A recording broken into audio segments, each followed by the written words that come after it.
Okay. Beginning of Masechtas Nazir. So like we said yesterday, Nazir is a type of neder, and therefore, kol kinuye naziris k'naziris. If you use a kinoi for Nazir, what exactly is a kinoi for Nazir? A kinoi for Nazir is a word that means Nazir, but we have a debate between Rabbi Yochanan and Rish Lakish. Either it's a made-up word, or it's some foreign language, and it's a reference to Nazir. We also have the idea of yodos. Yodos are fragments. A yad is a word that means that it seems that he's referencing the concept of Nazirus, but it needs some additional frames of reference to be able to be fully understood. And we'll explain this more in the Gemara. The Gemara will deal with this. So the Gemara says, so again, Kinui Nazirus would be a word that means Nazir in a different language, or a word that was made up. So people don't have to say the word Nazir, and that was discussion in Masechtas Nedarim, why the rabbis made up words. Okay, so the first one is Ha'omer Aha. If somebody says, I should be. Harei a Nazir. He's a Nazir. Now, exactly what does it mean, I should be? It's that first of all, I should be is a fragment. It's clearly a yad, not a kinoi.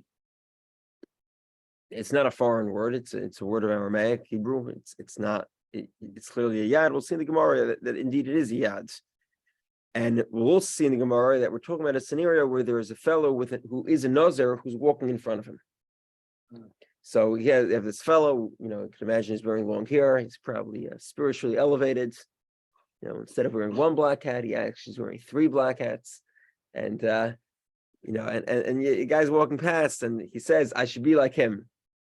Well, it's clear that he's a Nazir. His hair is, with his 3 black hats, his hair is still down to his waist. So evidently he's a Nazir, and that means that you want to be a Nazir like him. What happens if a guy says, Aha no'eh, I should be pretty?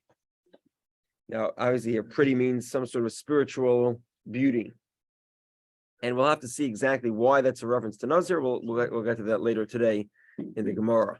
But in that scenario as well, the halacha is that you're a Nazir.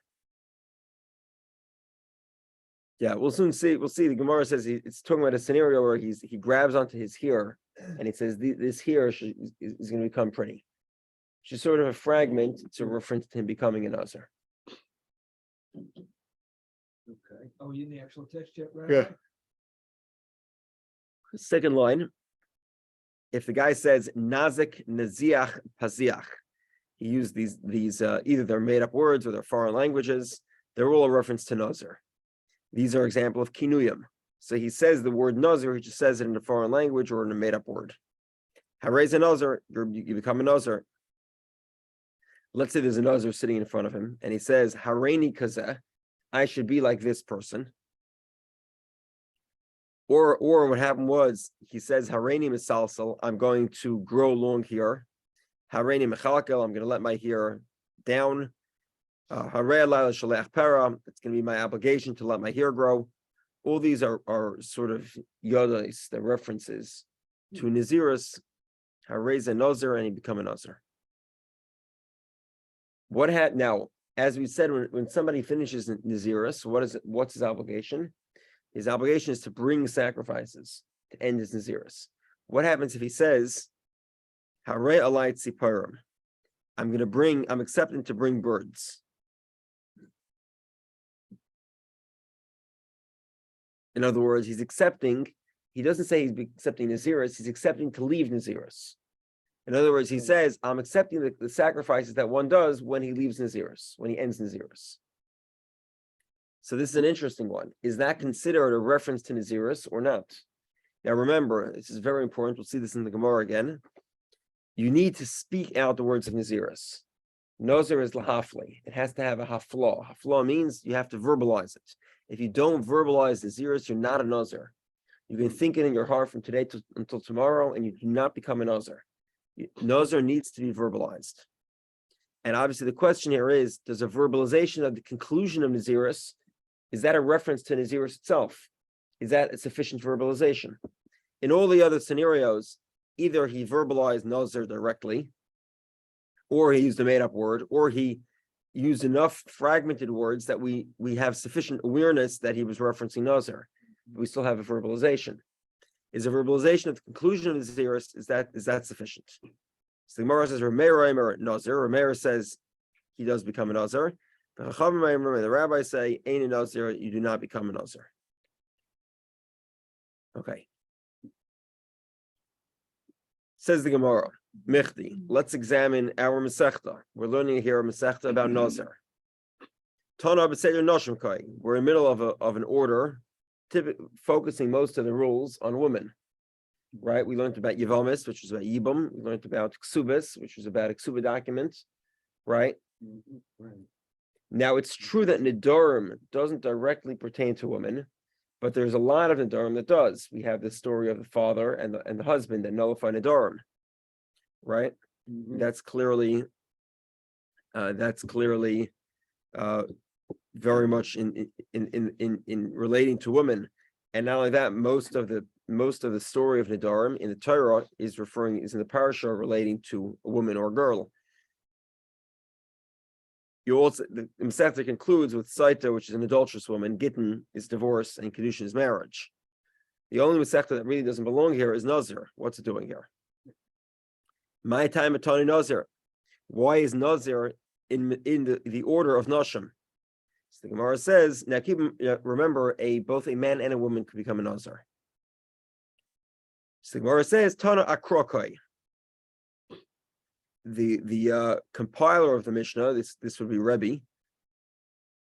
He was reading the verses, and the verse states, V'haya im loisim sechein be'enav ki matzavo ervas davar. When we talk about divorce, we say that the classical example in the Torah text of a divorce it's an at-fault divorce. The woman was disloyal. She was unfaithful. He motzaba ervas davar because he found lack of fidelity in her. And the reason why the author, the compiler of the order of Nashim puts Nazir into Nashim is to tell me that mi garam la avera, what causes a person to become adulterous. The next book after Nazir is Saita. Saita is an adulterous woman. What causes that? Yain, drinking too much, excessive drinking. The Ka'amar, and similarly we find the Gemara says, Kol haroya Saita b'kalkula, any person who sees a Saita, a woman who's adulterous, who's being tested by the waters of Saita, Yazaratz min hayayin, he should refrain from drinking wine, because wine is often the one of the significant factors that causes adultery. So that is why Nazir is in our Masechta. And now we get to another Gemara. We had a very similar Gemara at the beginning of the Nidarim, just over 3 months ago. Pasach bekinuyin umefarash yadis. We opened up our Mishnah with kinuyim. The first word of the Mishnah is called kinu nidarim, right? And then what do we explain? What's the first example of? Called kinu naziris. What's the first example we gave? Aha. Aha is not a kinu, it's a yad. A yad is a fragment, not a code word. So the Gemara is saying pasuk kinuyim. First we start talking about kinuyim umefarash yadis, and then we switch to yadis. Rava says vitema kedi, and some say it was somebody else who's not named. Chesura mechsra. The Mishnah is missing words. This is what the Mishnah is saying. Kol kinu naziris k'naziris. If you use a code word for naziris, it's like naziris. These code words, this would be naziach, naziach, paziach. And also the yadis naziris k'naziris, and fragments are also sufficient to make naziris. The elo hen yadis, and what's an example of a yad? Ha'omer aha, harei nazir. If somebody says I should be like him, or it should be on me, harei nazir, he becomes a nazir. So what's the problem now? The problem now is the Mishnah says kinoi has the same halachas of nazir. Yad has the same halacha of nazir. Now, which one do you think the Mishnah should explain first? Probably the first one, right? Kinoi should still become first. V'lifresh kinoi b'reisha. Let Kina be explained first. So the Gemara says, no, Tana me'ahu desolek hahu mefarish b'reisha. Because Yad is second, so it's a last in, first out, right? So the last one on the list, that's the first one to be explained. And this example of last in, first out, we find very often, like we find in the Mishnah. The Mishnah gives guidelines what you're allowed to use for Shabbos candles. And the Mishnah says, what do you use to light and what can't you light with?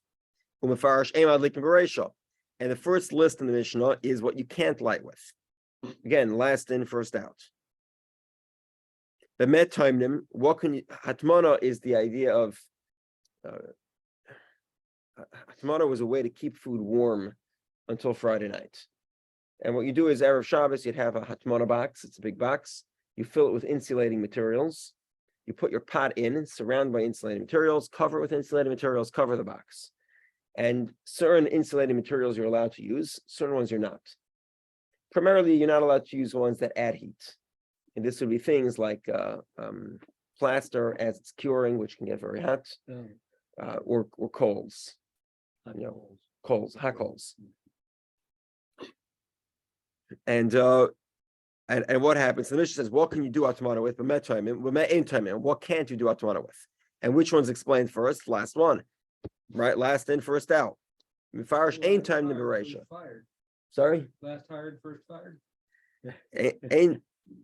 Ain't time liberation. And the first one is ain't time liberation. You can't do hatmana. That's what you can't do. That's which is the second instance. Another example, okay, so this mission is talking about Haitzah on Shabbos, carrying. If there's no Erev, there's a prohibition on carrying. Now, typically women wear many more varieties of clothing and jewelry than men. So that's why the Mishnah is titled B'meh Isha, why a woman? But the truth of the matter is it's equally relevant to men. Usually less relevant because women wear a lot more jewelry than men. So what would be permitted with a woman is not necessarily permitted for men. So the Mishnah wants to know what exactly is jewelry, what's not. So the Gemara says, so what can a woman go out with? What can't she go out with? And what happens? Last in, first out. And the last one is explained first. A woman can't go out with ... Okay, fine. So basically, the fact that our Mishnah explains Yoda is the second instance first is not difficult because indeed the Mishnah often uses the last in, first out paradigm. One second. As the Gemara Vatanan, if you look at the next Mishnah, we have a similar law with regard to animals. Okay, so if a person wants to take out his animal on Shabbos, in other words, he's leading the animal, he's pulling it. So then there's laws. The animal can't have on it a saddle, it can't carry anything on it. If you let your animal roam, it's a different story. But if you're trying to lead it, then you're responsible for if you own the animal, you're responsible for what's on the animal. And what happens? The Mishnah says, so what is an animal allowed to wear, so to speak? What's allowed to be on it when you're leading it on Shabbos? And with what can't be on it? Umefarish, and what's explained first? Yaitzi gamel b'reisha, that a camel can go out with certain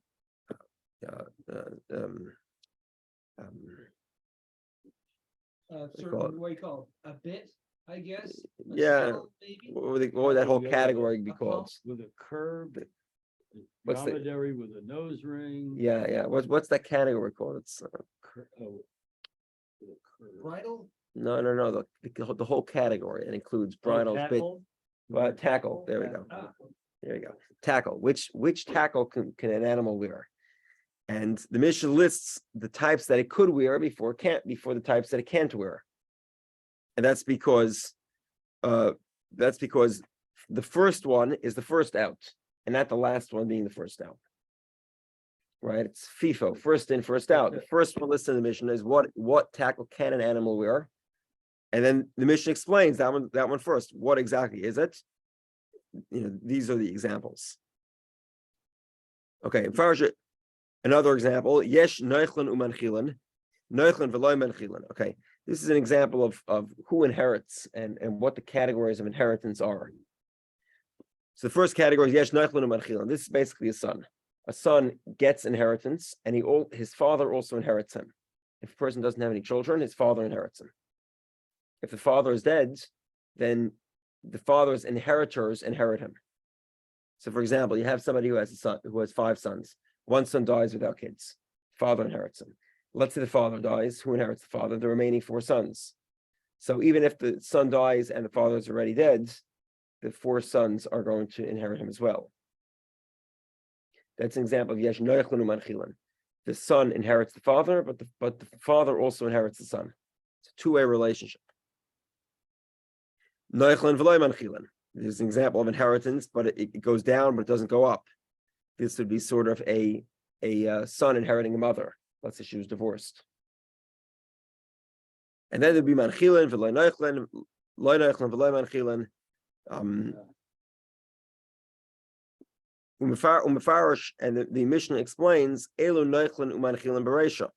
The first example is the first one listed in the Mishnah, first in, first out. So we see that there is sometimes a preference in the Mishnah for first in, first out, and sometimes a preference for last in, first out. So what's going on? El Olam Tani Hachi Tani Hachi. The truth is, you find both paradigms. El Hatzam de Isura Dinafshay Hu Mefarish Isura Dinafshay Bereisha. With regard to the laws of Hatmana, the laws of a woman going out with various pieces of jewelry, the laws with regard to what you can light on Shabbos, these pertain to persons. Because they pertain to persons, so therefore, and really Isser, which is prohibitions, therefore we talk about the prohibition first.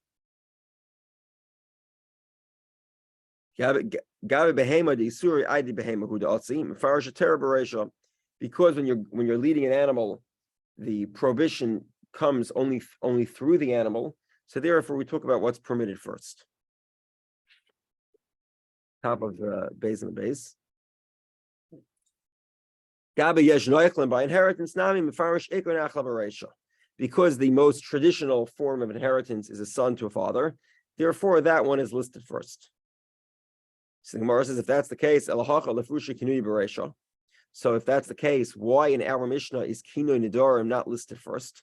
So the Gemara says, by the way, the identical Gemara is in the beginning of Nidarim. The Gemara has the same thing. The first Mishnah of Nidarim is Kinoi Nidarim are like Nidarim, the others Nidarim are like Nidarim, and the Mishnah explains the others first. So the Gemara says, so then why doesn't Kinoi Naziris explain first? Because Yodos is not the Torah is not explicit about Yodos. Yodos is a derivation.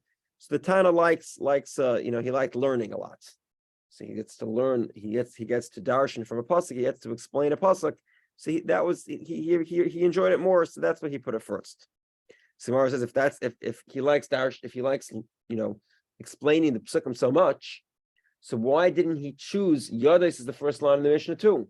It should be Yodos Naziris are like Naziris, Kina Naziris are like Naziris. This is what a Yad is, this is what a Kina is.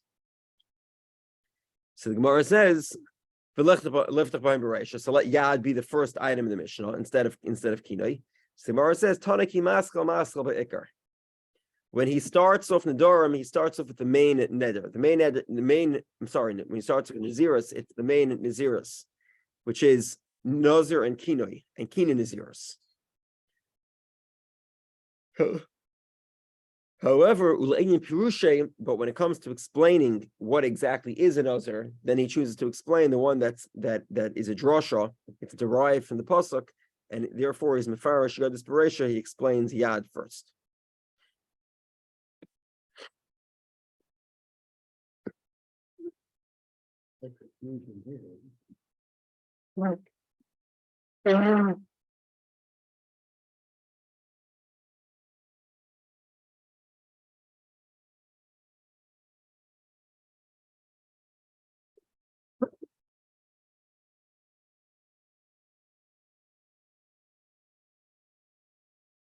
Okay. First example of the Mishnah was ha'omer aha. Somebody who says I should be. If he says I should be, he should be a Nazir. 1 second. If he should be, he could be a lot of things. Maybe it means I should be. I should accept the fast day. I should be I should be fasting. Vidilma aha b'tainis kamer. Maybe aha mean I should be means I should be fasting. Over Shmuel, so Shmuel says there was a guy who looks like a Nazir who's standing in front of him. So when he says I should be, he clearly means I should be what this guy is. I'll take what that person ordered. Maybe that guy was rich. He wants to be rich. Yeah, so it would have to be a scenario where the Nazir is sort of, it's obvious he's a Nazir. Very obvious. Yeah. If the guy who accepted Nazir is yesterday and he looks like he did yesterday, it's probably not going to cut it. Unless everyone knew he was a Nazir. He was wearing a name tag and said, like, I am a Nazir, Yeah, my name is David, I'm a Nazir. That's your pronoun. Yeah, exactly. Hi, David. Of course, is the crowd in the audience at the meeting. Okay. Okay, 1 second. Okay. So we discussed this concept of Yadayim She'em Mechichos in Nidorim.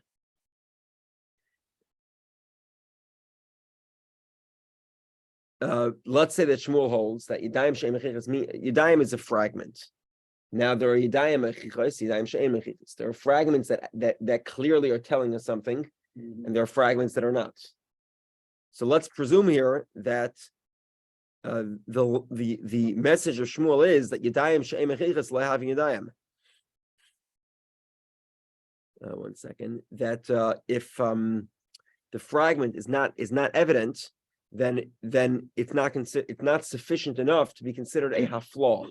Haflah means a verbalization. So Shmuel says, in other words, Shmuel basically is setting up a scenario involving so many pieces just to be certain that we know what he was saying. Perhaps the reason for that is Shmuel holds that Yadayim require a high level of certainty. If you don't have that high level of certainty, Yadayim don't work because it's not going to be haflah. It will not be. It won't be considered verbalized. So the Gemara says, Amri. Hold on. If it is just two different versions here, let me just pull up this version. Okay, look at the first version of Taisus here, which should be a little bit different than slightly different than our version. If we add a word here, Amri, the answer is in. You're correct, indeed. Shmuel does hold that Yadayim need to be mechichos. Fragments only work when the circumstance clearly indicates that what his intention is. Amri, bizman shenazir over lefanov leka l'sfuka b'milsa achrona. If there's a Nazir walking in front of him, then indeed there is no doubt with what he's saying. Avol a Nazir over lefanov, but if there's no Nazir walking in front of him, then we're concerned. Dilma aha b'tainis ka'amar. Maybe when we said aha, I should be, he meant I should be fasting. Okay. Now it's interesting that if somebody says I should be, presumably he wants to be that thing immediately, right? Now there's a problem with that because 1 second. You just had a fleeting thought, a serious thought. So I would say that it would have to be the case that it's clear that he's serious. But there's another thing also, which is that in a scenario of tinus, let's say he says I should be fasting. You can't be fasting, especially if you ate breakfast, right? You have to wait till tomorrow. You can't do it immediately, which is why that the preferred language for aha is actually to be a Nazir. Because what can you be? What status can you be? You become a Nazir. You can't become fasting if you ate breakfast. You're not fasting. Which is why that typically the preferred explanation of aha is always going to be Nazir, but it's not sufficient because Yadayim she'em mechichos lo have Yadayim. Because he could mean highness. He could mean fasting, and he means tomorrow I'll be fasting. That alone is enough of a reason for us to question whether his intention is specifically Nazir. Okay, the Gemara has another option. So you have the guy who's walking with the name tag. It says, I'm a Nazir, right? Preferred pronoun is Nazir and Nazir. And the guy says, I should be. Well, maybe it means, maybe what he's saying is, I should take over this guy's sacrifices. I should accept the responsibility of his sacrifices. Maybe he's saying that I'm accepting to provide this Nazir sacrifices at the conclusion of his Nazirus. So the Gemara says, that he tells us that wasn't his intention. He tells us his intention was he wanted to become a Nazir. So the Gemara says, if that's the case is we're talking about a scenario where he tells us what his intention was, so then obviously he should become a Nazir. So the Gemara says, so we'll go here with one of the explanations of Taisvis, which is as follows. Again, in order to become a Nazir, you need hafla, you need to verbalize it. To the extent that there's doubt with what you're saying, it's not a verbalization, you're not a Nazir. The fact that you had in mind to become a Nazir is not sufficient. You need to actually say Nazirus. And the idea here is that if he says a fragment, but he clarifies what his intention actually was, then maybe I would say, because there's some amount of doubt, that's not considered making a statement that's accurate. In other words, a statement that one who hears it would evidently understand what's being said. And the idea is, no. If he says something that probably means Nazir, and he says that's what he meant, that's sufficient. In other words, it doesn't have to be something that's absolutely perfectly understandable and transparent from the words that he said. Even if there's a minor amount of doubt, as long as it's minor and he says this was my intention, that suffices. We together? Okay. So Kamash Milan, that a small possibility, which was that he was intending to bring a sacrifice, is negated by the fact that he disclosed to us what his intention was when he said aha. And that is sufficient to make a neder, to make an Nazir. 51. Okay, let's start the next Gemara. The guy says, aha no, I should be pretty. Well, what does that mean? Maybe it means I'm going to do when I serve God and fulfill the commandments, I'm going to do it with nice stuff. Ketanya, like we learned. It's actually next week's parasha. The Jewish people walked across the sea. They praised God and they pointed to him and they said, Zekeli, this is my God. Ve'anveyu, I will beautify him. How does one beautify God? Right? Obviously, you can't put lipstick on. So what does it mean? It means that I will make myself beautiful when I serve him and fulfilling his mitzvahs. For example, eselafon of sukkah noah. When I build a sukkah, it will be a nice sukkah. When I buy a lulav, it will be a lulav noah. When I put on tzitzis noah, it's a beautiful pair of tzitzis. After the fun of Sefer Torah noah, when I'm going to write a Sefer Torah, it's going to be a beautiful Sefer Torah. Ve'akrachenu, and I'll wrap the Sefer Torah b'shiroim noam, with cloths that are pretty. So we as Ashkenazim, we have our Sefer Torah has two sticks. We roll together and we cover the sticks. That's our covering. If anyone's been to a Sephardic shul, they have the box, right? It's contained in a box, and then they have these cloths that hang to be able to spin the Sefer Torah, to be able to roll it. Usually tied to the pieces that stick the crown of the box. So these are shira and noam. Whether you're Sephardic, you have your cloths or box, and if you're Ashkenazic, and you have the cover. But they should be nice. They should be pretty. Okay. So maybe all he's saying is that I'm going to do beautiful mitzvahs. I'm going to buy a new Sefer Torah and I'll make sure it's nice. So Amar Shmuel shetofes b'sarei. He's grabbing onto his here and he says, this should be beautiful. V'Amar V'omer anoam, and he says, I'm going to beautify this here. Okay. So the Gemara says a problem here. You're telling me that a Nazir who grows his hair, that's beautiful, something that God wants. But don't we learn that Nazira milsa avera, that there is some component of sin for becoming a Nazir? We spoke about yesterday. There's two possible reasons why Nazir is sinful. What were the two reasons? Anyone remembers? He's doing more than required. Right. One of them is because he does more than God told him to drink wine, and he decides to be better than God and not drink wine. What's the other reason? The other one was because maybe he'll become tummy and he'll regret the whole thing.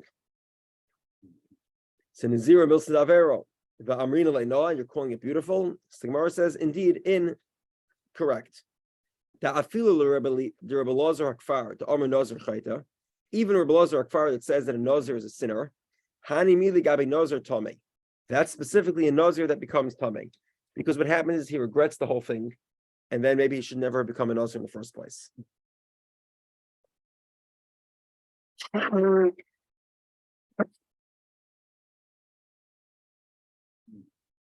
ID the boy Mister, because since the Amar Rahmana Yom Rishon, since he loses the first period of his Naziris, meaning he counted 25 days of Naziris, then he became Tamei. He has to restart. 25 days full, are no longer the period of Naziris. He Tamei Nazir because he became Tamei. So Haslam Hudam Aslam Leme'avar Al Nazirusay. Nazir Torah Lav Chayt Kardo. So once the guy has to do the whole thing over again, he regrets the whole thing. He's very quick to violate it again, and therefore that's called sinful. But if he's a Nazir Torah, he actually keeps the rules the first time around. So then Lav Chayt Kardo, he's not considered a sinner. And we said the one exception to the one person who became Tamei but was not considered a sinner was that person, the man we spoke about yesterday. We spoke about in the Durham. There's a fellow who had beautiful hair to the extent that he was becoming extremely attractive, and he decided he's going to become a Nazir, so that he has to shave his hair at the end of the cycle. And there, even though it seems that he became Tamei, he was still considered worthy because there was a very good reason for him to accept Naziris. Now, Isis points out, obviously, as we remember, there's another reason why a Nazir is considered a sinner, and that's because the Nazir is not able to drink wine.